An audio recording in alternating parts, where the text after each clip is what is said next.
Imagine this. It's the early morning of June 22nd, 1941. The sun is just creeping over the horizon on the vast, endless plains of the Eastern Front. Suddenly, the ground trembles as thousands of German tanks roar to life, slicing through the Soviet border in what would become the largest invasion in human history. Operation Barbarossa.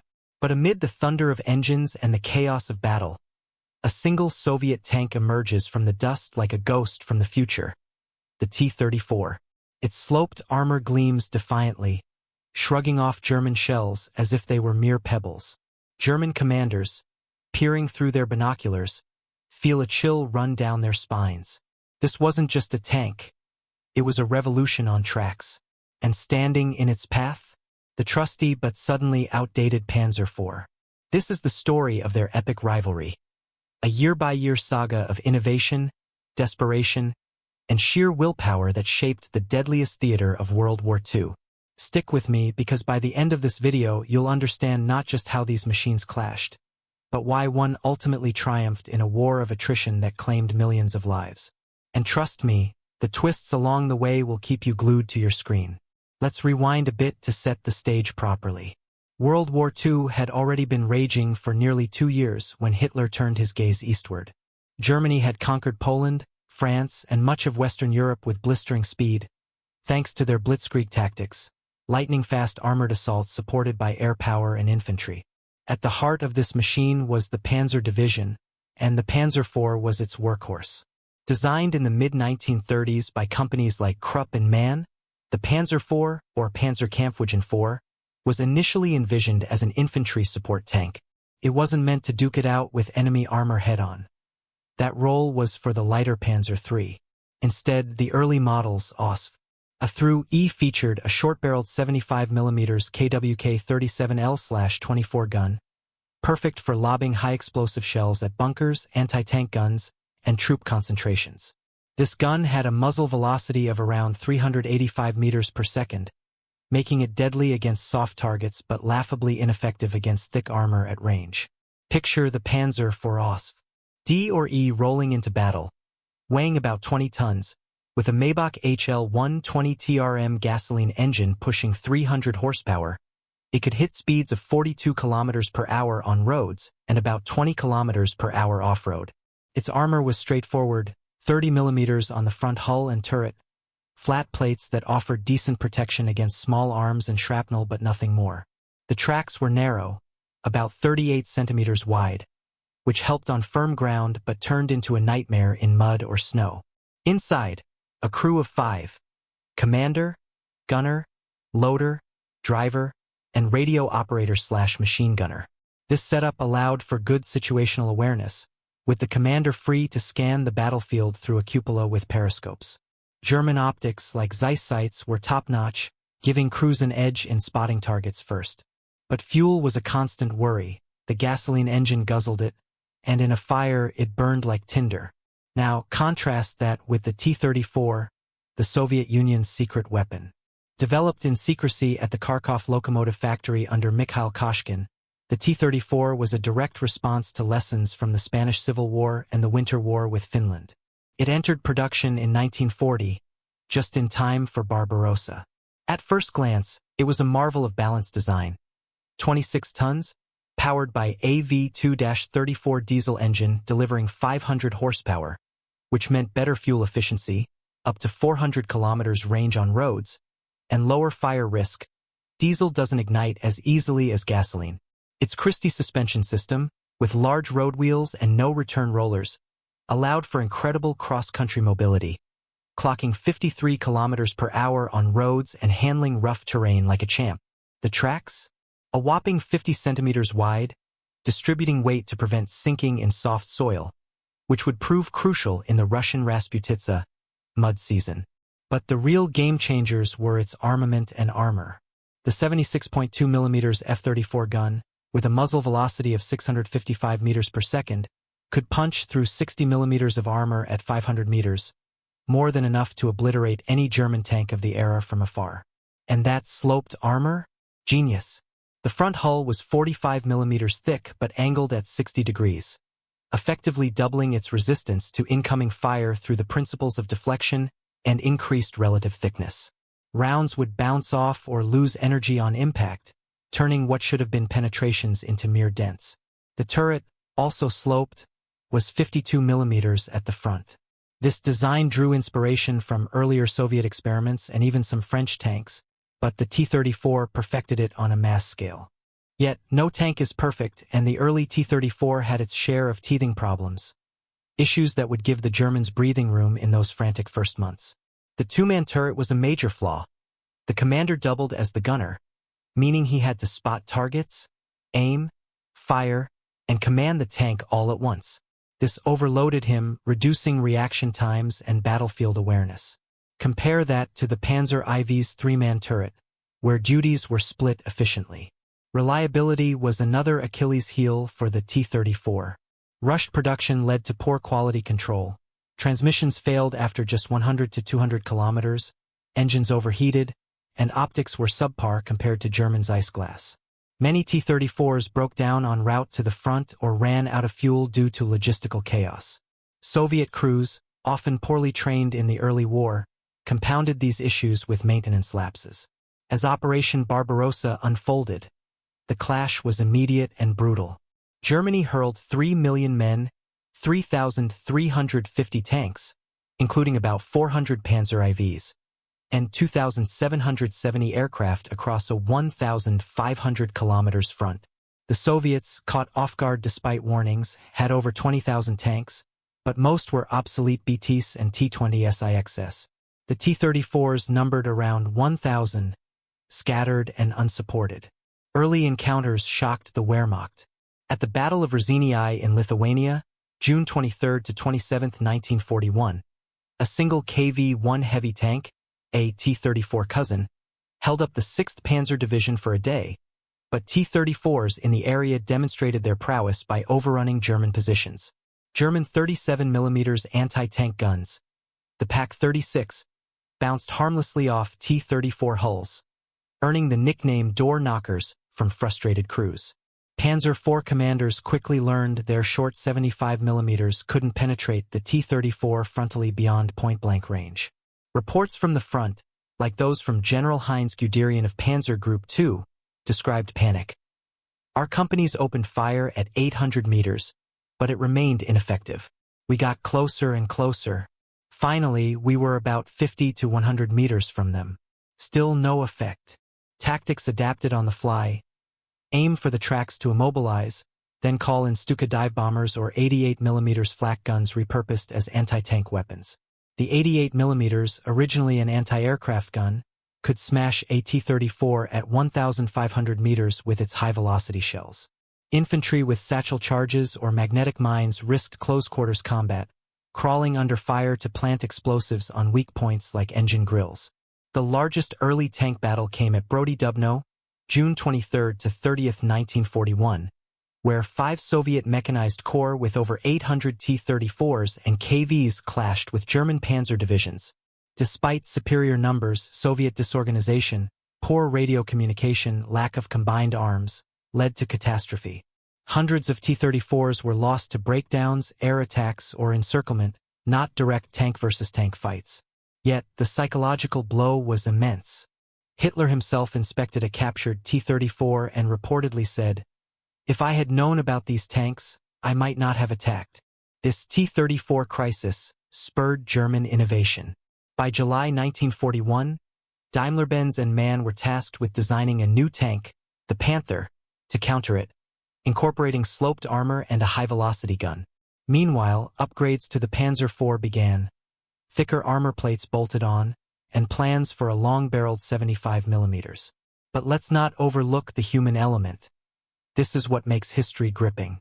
German crews, veterans of Poland and France, had superior training. Months of drills, emphasis on initiative, Auftragstaktik, and better radios for coordination. Soviet tankers, many conscripts with minimal experience, suffered from Stalin's purges that decimated officer corps. Stories abound. One T-34 crew at Mtsensk in October 1941, under Colonel Mikhail Katakov, used ambush tactics to destroy 10 German tanks, pioneering deep battle doctrines.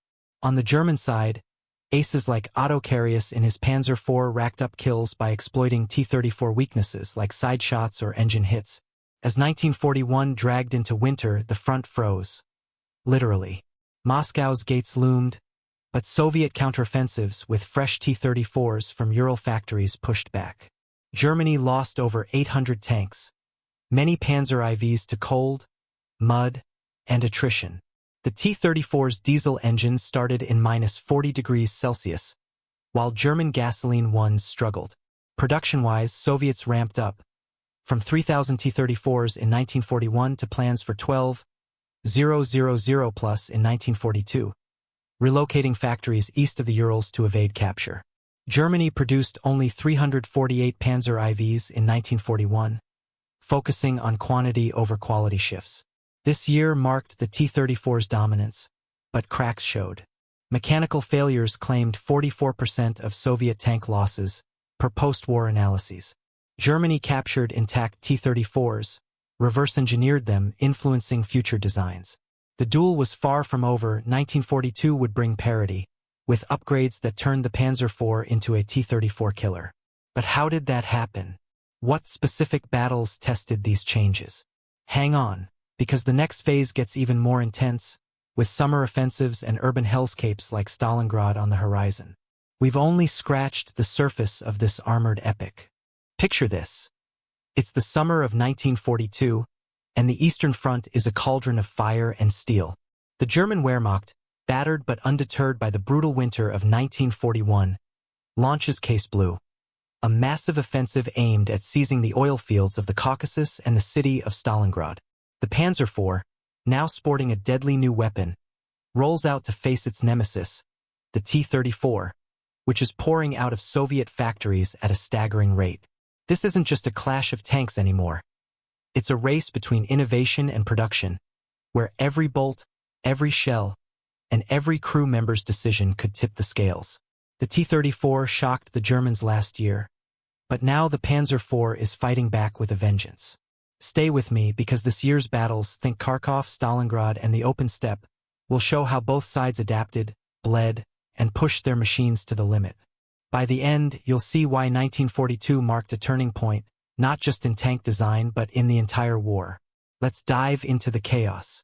The T-34's dominance in 1941 had sent German engineers scrambling.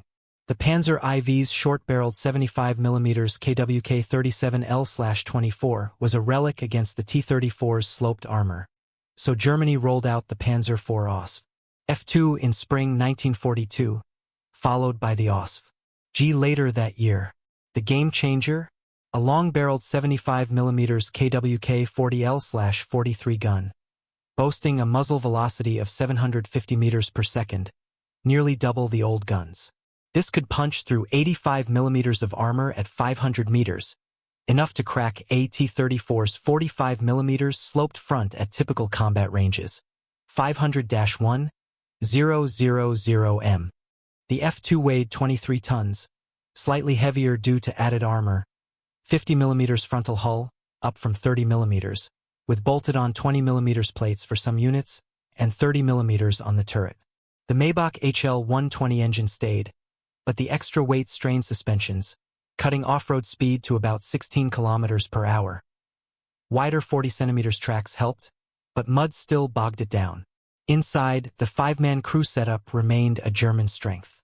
The commander, perched in the turret, used high-quality Zeiss optics, TZF-5F sight, 2.4x magnification, to spot targets, while the gunner and loader worked in sync. Radios, FUG-5 models, allowed platoons to coordinate, a stark contrast to early Soviet tanks, where only 1 in 3 T-34s had a radio. German tactics evolved too. Panzer IVs now aimed for T-34 flanks or rear, where armor was thinner, 40 millimeters, or used wolf-pack maneuvers surrounding isolated Soviet tanks. But fuel remained a headache. 200 liters of gasoline gave a 200 kilometers road range, and supply lines stretching 1,000 kilometers from Germany were prime targets for Soviet partisans. The Soviets, meanwhile, were doubling down on the T-34. Production soared to 12,553 units in 1942, thanks to factories like Uralmash and Chelyabinsk's. Tankograd. Stalin's mantra, "Quantity has a quality of its own," drove relentless output. The T-34 model 1942 introduced a hexagonal turret, simpler to produce, though still housing just 2 crew members, commander/gunner and loader. The 76.2mm F-34 gun was unchanged, still lethal against Panzer IVs at 500-800M, but the new German KWK-40 leveled the playing field. Armor stayed at 45mm frontal, 60 degrees slope, with wide 50cm tracks and the V2 diesel engine ensuring mobility. However, quality control remained spotty. Welds cracked, gearboxes seized, and air filters clogged in dusty steps. Soviet crews, improving but still green, often lacked the tactical finesse of German veterans. Let's zoom into the battlefield. The Second Battle of Kharkov, May 12 to 28, 1942, was a brutal test. Soviet Marshal Semyon Timoshenko launched an offensive with 1,600 tanks, including 700 T-34s, to retake the city. Germany countered with 639 tanks, many new Panzer IV F2s. The upgraded Panzer IVs shown. German reports note crews engaging T-34s at 800M, penetrating frontal armor, a first. One account from the 14th Panzer Division describes a Panzer IV F2 knocking out 3 T-34s in minutes by targeting turrets and tracks. But Soviet numbers overwhelmed. Germany lost 200 tanks, while the Soviets lost 1,200, mostly to air support and encirclement. The T-34's shock value was fading, but its sheer volume kept the Red Army in the fight. As summer turned to fall, Case Blue drove toward Stalingrad. The urban meat grinder of Stalingrad, August 1942 to February 1943, was less about tank duels and more about combined arms. Panzer IVs, now mostly Ausf. G, supported infantry in street fighting, their 75mm guns blasting Soviet strongpoints. T-34s, often rushed from factories with incomplete fittings, ambushed from rubble, leveraging their mobility to flank. A German tanker's diary from the 24th Panzer Division reads, "The T-34 appears like a specter, fast, low, hard to hit. We aim for tracks, but one mistake, and their 76mm tears us apart." Soviet counterattacks, like Operation Uranus, November 1942, saw T-34s encircle the German 6th Army, with 1,500 Soviet tanks overwhelming 250 German ones. The Panzer IV could now kill T-34s, but Soviet production, 10 T-34s for every Panzer IV, meant losses were replaced faster. Beyond the machines, the human stories grip us. German ace Michael Wittmann, then a Panzer IV gunner, racked up kills using terrain to outmaneuver T-34s. Soviet tanker Dmitry Lavernenko in a T-34 claimed 52 kills in 1942 using hit-and-run tactics. Crew conditions were hellish. Panzer IVs baked in summer heat with poor ventilation. T-34s froze in winter with crews wrapping themselves in blankets. Logistically, Germany struggled. Spare parts lagged, and fuel trucks were ambushed. The Soviets, relocating factories beyond the Urals, churned out tanks despite shortages.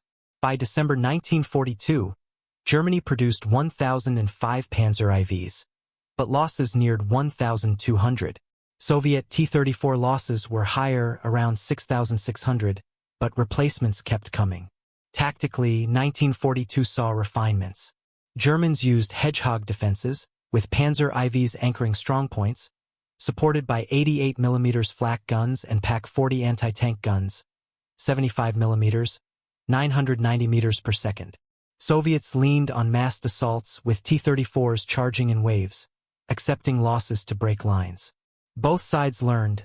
Germans copied T-34's sloped armor for the upcoming Panther, while Soviets tested larger 85mm guns for 1943. The Panzer IV's KWK-40 gave it a fighting chance, but weight increases to 25 tons by Ausf. G-strained engines and breakdowns rose. T-34s, despite crude finishes, were easier to repair. Crews swapped engines in hours under fire. Why does this matter? 1942 wasn't just about tanks. It was about momentum. Germany's upgrades closed the gap, but the Soviet industrial juggernaut, producing 24,000 tanks total in 1942, began to grind down the Wehrmacht. Stalingrad's fall in February 1943, with 90,000 German prisoners, was a psychological blow. The Panzer IV had evolved from a support vehicle to a tank hunter, but it faced a flood of T-34s. The next year, 1943, would bring the biggest tank battle in history, Kursk, where both tanks would face their ultimate test. How did the Panzer IV's new gun fare against an upgraded T-34? And what role did crew skill and strategy play? We're building to that climax, so stick around for the next chapter of this armored saga. Envision this: July 5, 1943, the sun beats down on the rolling fields near Prokhorovka, part of the vast Kursk salient, a bulge in the Soviet lines that's become a magnet for the war's most ferocious armored showdown. Thousands of tanks churn the earth into dust clouds, their cannons roaring like thunder as shells arc through the air. In the midst of this apocalypse, a Panzer IV Ausf, its new long gun barking defiance, squares off against a swarm of T-34s charging at full tilt. This is Operation Citadel, the Battle of Kursk, the largest tank battle in history, where over 6,000 armored vehicles collide in a symphony of destruction. The rivalry between the Panzer IV and T-34 reaches its zenith here, with upgrades on both sides pushing the limits of engineering and human endurance. But as we'll see, this year isn't just about firepower. It's about strategy, attrition, and the inexorable shift towards Soviet dominance. If you followed the story from the shocking debuts of 1941 and the gritty parody of 1942, this chapter will blow you away with tales of heroism, tactical genius, and the raw numbers that decided fates. Let's charge into the fray. By the end, you'll grasp why Kursk marked the beginning of the end for Germany's armored dreams. By 1943, the Eastern Front had morphed into a high-stakes arms race, with both nations pouring resources into refining their tanks amid dwindling supplies and mounting casualties. Germany, facing material shortages from Allied bombings and overextended fronts, focused on quality upgrades for the Panzer IV. The Ausf, entering service in April 1943, built on the F2/G models with the even longer KWK-40L/48 gun. Muzzle velocity now 920 meters per second, penetrating up to 120 millimeters of armor at 500 m. This made it a reliable T-34 slayer at medium ranges, where the old L/43 might falter. Armor thickened to 80 millimeters on the frontal hull, a single homogeneous plate, ditching the bolted add-ons for better integrity, and the turret front hit 50 millimeters. Weight climbed to 25 tons, but the Maybach engine coped, though reliability dipped. Transmissions often failed after 1,000 kilometers. A standout feature was the Scherzon, 5 mm spaced side skirts, mesh or plates hung 30 centimeters from the hull to prematurely detonate shape charge rounds from Soviet anti-tank rifles or bazookas. Inspired by encounters with magnetic mines, these skirts also protected tracks from light artillery. The Ausf retained the 5-man crew, with improved Simmerit anti-magnetic paste coating to thwart sticky bombs. Optics upgraded too. The TZF-5F/1 sight offered better low-light performance.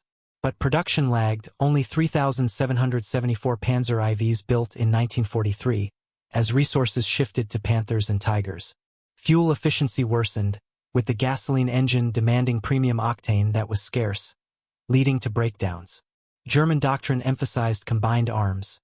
Panzer IVs operated in wedges, supported by STG assault guns and Luftwaffe strikes.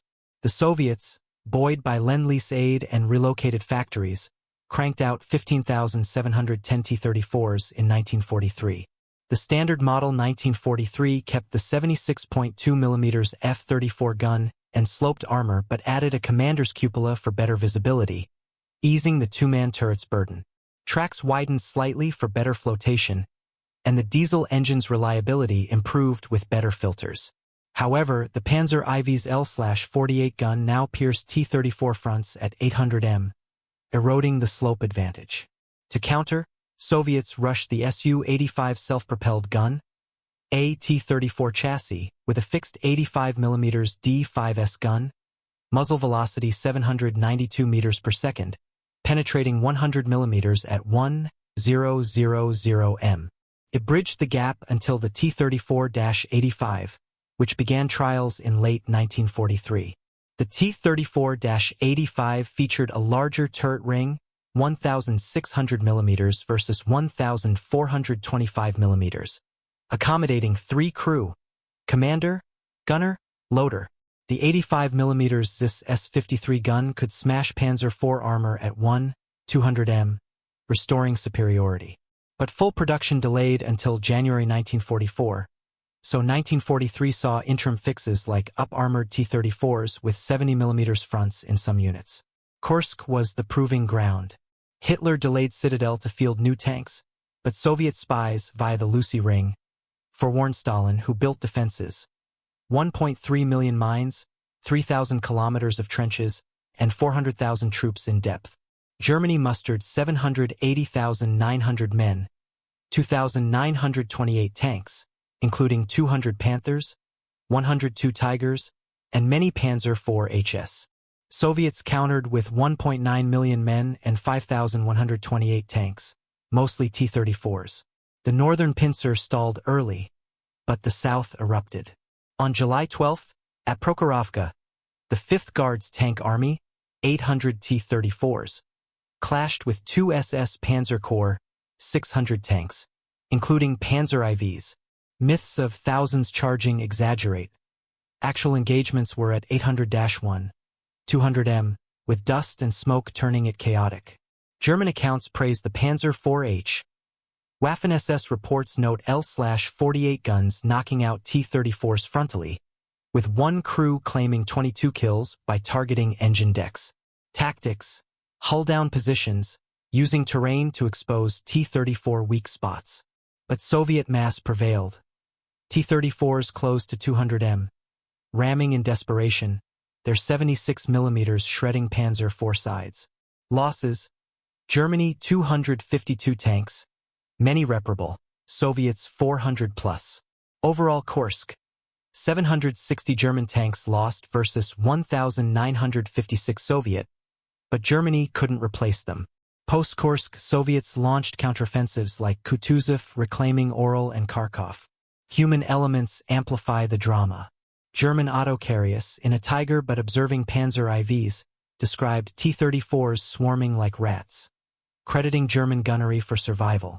Soviet Maria Oktyabrskaya, after her husband's death, funded her own T-34 fighting girlfriend, and fought valiantly until killed in 1944. Crew life was grim. Panzer IVs overheated in summer, with exhaust fumes sickening loaders. T-34s' cramped interiors caused fatigue, but quick repairs, modular design, kept them rolling. Beyond Kursk, 1943 saw Orel Bryansk and the Dnieper battles. In August, at Okturka, Panzer IVs ambushed T-34s, but Soviet deep operations, tanks bypassing strongpoints, overran lines. Germany introduced tungsten core ammo, PZGR-40, for Panzer IVs, boosting penetration, but rarity limited impact. Soviets experimented with wet ammo storage in T-34s to reduce fires. Production disparity grew. Soviet factories, powered by women and teens, hit peaks. German ones bombed, with slave labor reducing quality. Tactically, both refined approaches. Germans used pack fronts, concentrated anti-tank guns with Panzer IV support. Soviets adopted tank d'Ant, infantry riding T-34s for close support. Air power shifted. Soviet IL-2 Sturmovix pummeled Panzer columns, while Luftwaffe dwindled. By year's end, the T-34-85's arrival loomed, tilting scales. Panzer IV remained Germany's mainstay, over 50% of tanks, but losses mounted. 2,600 destroyed in 1943. Soviets lost 23,000 tanks but produced 24,000. Kursk broke German offensive capability. The initiative passed to the Red Army. This year's Fury sets up 1944-45's finale, where numbers crush quality. How did the T-34-85 dominate? What desperate stands did Panzer IVs make? The endgame awaits, don't miss it. Flash forward to the dawn of June 22, 1944, exactly 3 years after Barbarossa's thunderous start.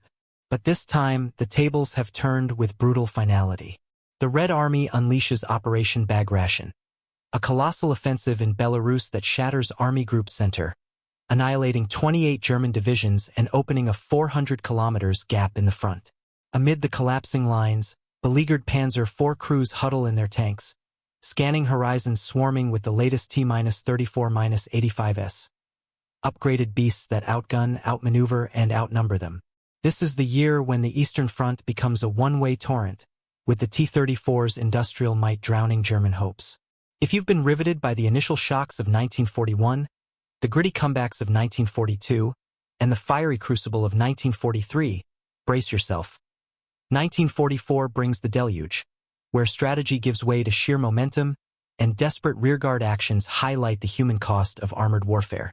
We'll unpack the final upgrades, the cataclysmic battles, and the unyielding math of production that sealed the fate. Stick tight, this chapter reveals how the T-34 didn't just win battles. It won the war on tracks. As 1944 dawned, Germany's war machine was fracturing under multi-front pressure. Normandy's D-Day loomed in the west, while the east bled resources. The Panzer IV, now in its twilight, saw the Ausf. J variant roll out in March, a simplified evolution of the H, prioritizing quantity over finesse amid bombing raids on factories like Vomig and Krupp. The KWK-40L/48 gun remained, still capable of piercing T-34 hulls at 800 m with standard PZGR-39 rounds, but tungsten ammo was rarer than ever due to shortages. Armor stayed at 80 mm frontal, but simplifications abounded. The electric turret traverse was ditched for manual, saving copper. Side skirts, Scherzen, were often omitted or replaced with wire mesh to cut production time, and auxiliary engines for heating were scrapped. Weight hovered at 25 tons, with the Maybach HL-120 pushing it to 38 km per hour on roads, but reliability plummeted, engines overheated, and tracks wore out faster on rubble-strewn retreats. The five-man crew dynamic persisted, a lingering edge in close fights, with commanders using periscopes to spot ambushes. But fuel crises worsened. Gasoline supplies, disrupted by Allied air interdiction, forced some units to abandon tanks. Total Panzer IV production peaked at 3,655 in 1944, but many were conversions or repairs. By year's end, frontline strength dwindled to under 2,000 operational. Doctrine shifted to defense. Panzer IVs anchored pack fronts with 75 mm Pak 40 guns, using hull-down positions to snipe advancing T-34s. Yet, with Panthers and Tigers prioritized, though scarce, the Panzer IV bore the brunt as the poor bloody infantry's armored lifeline. The Soviets, conversely, hit their stride with the T-34-85, entering mass production in January 1944 at factories like Omsk and Nizhny Tagil. Over 22,000 were built that year, dwarfing German output. The 85 mm Zis S-53 gun, with 800 meters per second muzzle velocity, shredded Panzer IV fronts at 1,000 m, penetrating 120 mm of armor, and carried versatile ammo, AP for tanks, He for infantry. The enlarged turret, three-man, commander focused on tactics, gunner on aiming, loader on shells, boosted fire rates to 8 rounds/minute versus the old 6, and situational awareness soared with a full rotation cupola. Armor upgraded subtly. Some models added 90 mm turret fronts, and all retained the 45 to 60 mm sloped hull. The V2 diesel, now refined, offered 500 km range, and wide tracks excelled in mud. Weight rose to 32 tons, but speed held at 55 km per hour on roads. Flaws lingered, cramped interiors caused crew fatigue, and optics trailed German quality, but mass production ironed out reliability. Breakdowns dropped to 10% of losses. Soviet tactics matured, deep battle with tank armies, e.g., 2nd Tank Army, punching through, supported by Katyusha rockets and IL-2 ground attack planes. Lend-Lease provided radios, making coordination seamless. Bagration, June 22 to August 19, 1944, was the apocalypse for German armor. Soviets hurled 2.4 million men, 5,200 tanks, mostly T-34-85s, and 5,300 aircraft against 800,000 Germans with 800 tanks.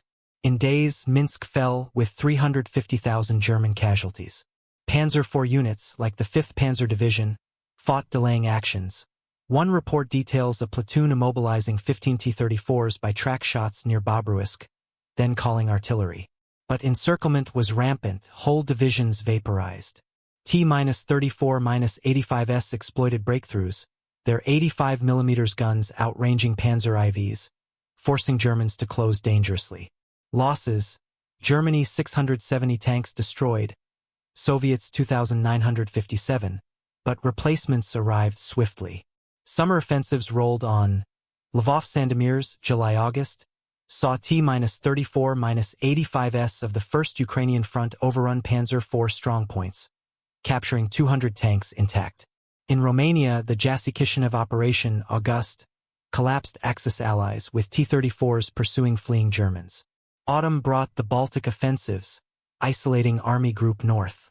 Panzer IV crews, low on ammo, resorted to ramming or infantry support with Panzerfaust. Human tales underscore the despair. German Hans von Luck, commanding a Panzer IV regiment, recounted ambushes in forests.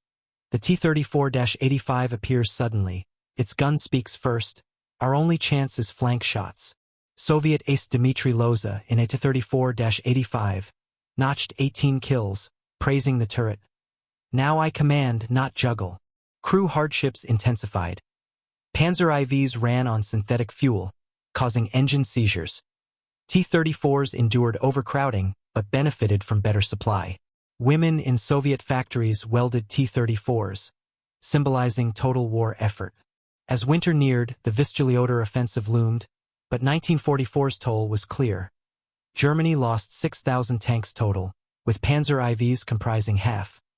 Soviets lost 23,000 but produced 29,000. The T-34-85's firepower and numbers negated German skill. Exchange ratios improved to 1-3 favoring Soviets. Yet, the duel wasn't over. 1945 would bring Berlin's final stand. How did the last Panzer IVs hold the line? What innovations scraped the barrel? The climax beckons. Hang on for the endgame. Imagine the frozen dawn of January 12, 1945, on the banks of the Vistula River in Poland. The air cracks with artillery as the Red Army's Vistula-Oder Offensive erupts, unleashing 2.2 million soldiers and 4,500 tanks in a blitz that rivals Barbarossa itself. Amid the snow-swept chaos, a lone Panzer IV Ausf. J, its turret scarred and engine sputtering on fumes, pivots to face an oncoming horde of T-34-85's sleek, relentless symbols of Soviet resurgence. Shells scream overhead, tracks grind through ice, and in that moment, the once mighty German Panzer force confronts its doom. This is the endgame of the epic duel, where the T-34's overwhelming numbers and refined design crush the Panzer IV's valiant but futile resistance. If you've journeyed through the shocking awakenings of 1941, the hard-fought parody of 1942, the cataclysmic trials of 1943, and the deluge of 1944, this final chapter will deliver the poignant closure. A tale of desperate defenses, Berlin's inferno, and the enduring lessons of armored evolution. We'll dissect the last gasps of innovation, the battles that broke empires, and the human spirits that endured. By the close, you'll see how this rivalry wasn't just about tanks. It mirrored the war's inexorable grind toward Allied victory. Let's march to the bitter end. The revelations here will linger long after the credits roll. By 1945, Germany's industrial heart was in tatters, bombed relentlessly by Allied air forces and starved of resources from lost territories. The Panzer IV Ausf. J, the series' swan song, continued production into the year but at a trickle, only about 435 built before factories fell silent in March. Simplifications reached extremes. No pistol ports, reduced road wheels, from 8 to 7 per side in some late models to save steel, and often no Scherzen skirts at all. The trusty KWK-40L/48 gun soldiered on, effective against T-34 sides at 500 m, but ammo shortages meant crews hoarded rounds. Armor remained 80 mm frontal, but quality degraded, plates were brittle from subpar alloys. The Maybach engine, now often rebuilt from scavenged parts, struggled with synthetic fuel that gummed injectors, slashing range to under 150 kilometers. Weight stayed at 25 tons, but mobility suffered in the urban rubble and muddy thaws of Central Europe. Crew complements shrank. With manpower depleted, some Panzer IVs operated with 4 men, overloading roles. Tactics devolved to survival. Hit-and-run ambushes using buildings for cover, and coordinating with Volkssturm militias armed with Panzerfausts. The Panzer IV, once the spearhead, became a mobile pillbox, defending bridges, crossroads, and the approaches to the Reich. Total operational panzers plummeted, from 1,800 in January to fewer than 300 by April, as workshops couldn't keep pace with breakdowns and combat losses. Hitler's wonder weapons like the King Tiger diverted steel, leaving the Panzer IV as the desperate backbone, often towing supplies or serving as ad hoc artillery. The Soviet juggernaut, fueled by victory's momentum and American Lend-Lease trucks for logistics, produced over 12,000 T-34-85s in 1945, though the war's end curtailed full runs. Refinements included better radio sets, R-113 models for company command, and optional applique armor plates on hulls for urban fights. The 85mm gun, now with improved sights, -4 Malawian Quach's periscope for gunners, dominated duels, while the 3-man turret enabled rapid target acquisition. Crews could fire, relocate, and flank in coordinated tank brigades. The V2 diesel, tuned for cold starts, thrived in winter, and wide tracks conquered snowdrifts that immobilized narrower German ones. At 32 tons, the T-34-85 balanced speed, 50 km per hour, and protection, with some variants testing early reactive armor precursors against shaped charges. The Vistula-Oder Offensive, January 12 to February 2, 1945, was a masterclass in Soviet blitzkrieg. Marshals Zhukov and Konyev's fronts smashed through with 700 km advances in weeks, encircling cities like Poznan. T-34-85s led, their guns blasting Panzer IV strongpoints from 1-200 m. German counterattacks, like at the Oder bridges, saw Panzer IVs claim kills. 112th Panzer Division unit reported disabling 20 T-34s by targeting tracks and calling Luftwaffe remnants. But numbers told. Soviets lost 1,000 tanks but advanced regardless, while Germany hemorrhaged irreplaceable vehicles. By February, Berlin was 60 kilometers away. Spring brought the Battle of the Seelow Heights, April 16th to 19th, the Oder's last defense. Hitler-Jugend and depleted panzer units, including Panzer IVs from the 9th Army, held fortified hills. T-34-85s assaulted in waves, supported by 20,000 guns. Floodlights blinded German gunners at night, but Panzer IV crews, using infrared sights in rare-equipped units, scored hits. Losses were asymmetric. 727 Soviet tanks versus 200 German. But the line broke, paving the way to Berlin. The Battle of Berlin, April 16th to May 2nd, was the apocalyptic finale. Urban hell. Panzer IVs barricaded streets, ambushing from ruins. T-34-85s, with infantry de-ant riders, house-cleared block by block. Iconic clashes at the Reichstag saw T-34s ram through debris, their 85mm He shells pulverizing defenses. A German account from the Müncheberg division. Our Panzer IV fires, hits a T-34 turret. Sparks fly, but 3 more appear. We retreat low on fuel.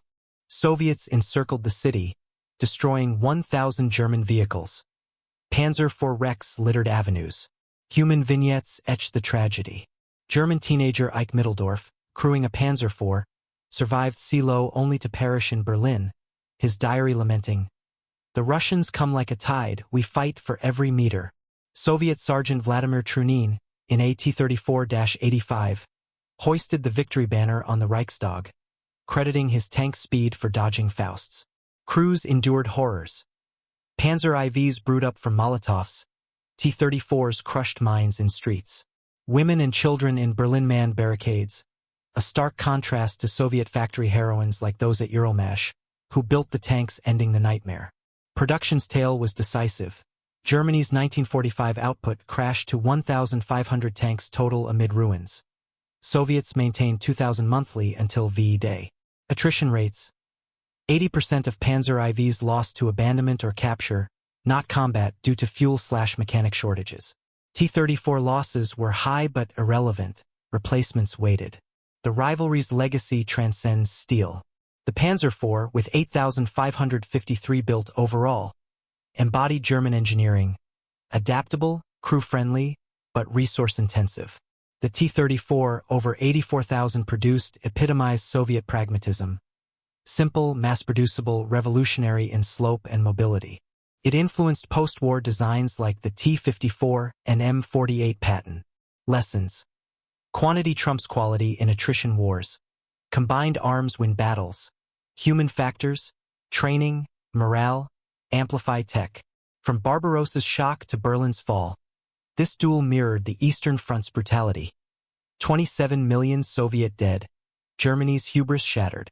The T-34 didn't just beat the Panzer IV. It symbolized resilience forging victory. Thank you for joining this armored odyssey. Reflect on these machines' echoes in modern conflicts, and see you in our next deep dive into history's pivotal clashes.